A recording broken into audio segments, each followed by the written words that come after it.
Hey guys, this is Jim from NoBSing.us. I'm here with Chris Redline Wing. He's a pro MMA fighter. How are you, Chris? I'm doing all right, thanks.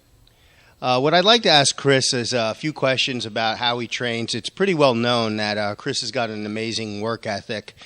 Chris is fighting September 24th at Ring of Combat in Atlantic City. So essentially, Chris has been in training camp all summer long. So I wanted to know, Chris, was it difficult to stay in camp all summer long when everyone was down the shore drinking and partying? Not for me. I think for other fighters or other people it probably would be, especially I've been out at family gatherings and out at my girlfriend's family's house and everyone's, grilling and drinking beer and all that good stuff, and they ask me if it bothers me, and, it really doesn't. It's just, this is the way it is. Now, I also understand when you go out, even to barbecues and events like that, you bring your own food. Is that true? Yeah, all the time, no matter where I'm going. I tell people I'm the best house guest. I bring my own food. Even I was at the Effective Aggression benefit a couple weeks ago up in the city. I had my lunchbox with my, all the stuff I need to eat and stuff. So, yeah, I bring my food everywhere. Okay, so I would say that's really dedicated. Now, I also understand you do a lot of traveling as far as your training. Why don't you walk us through briefly 1 week of what you do typically training? I don't really want to say what I do day by day, but I'll tell you that I am all over the place. I'll tell you where I go. I'm up at Whippany at AMA training, with all the good guys up there.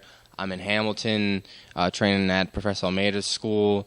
I'm training with Mark Henry in Clarksburg. I'm down in Morganville for wrestling. So I'm all over the place. We're all away for strength and conditioning or Cranford, stuff like that. I'm all over the place. I got to go where all the best training is.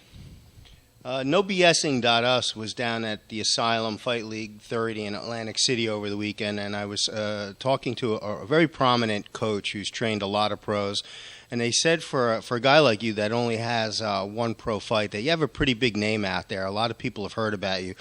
Does number one, is there any pressure with the Redline hype? If it is hype, do you feel that you have got a lot to live up to, or does it not bother you at all?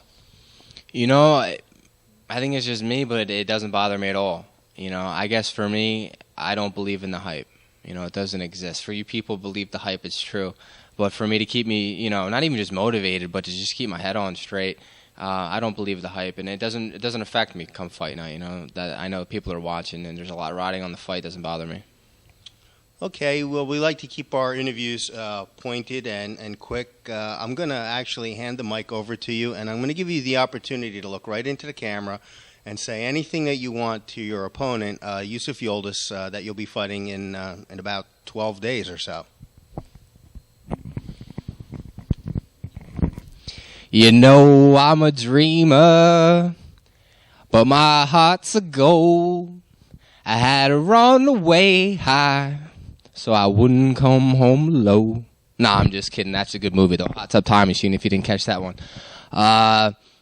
Yildiz, don't show up to the fight if you want to save yourself a trip to the hospital. That's all.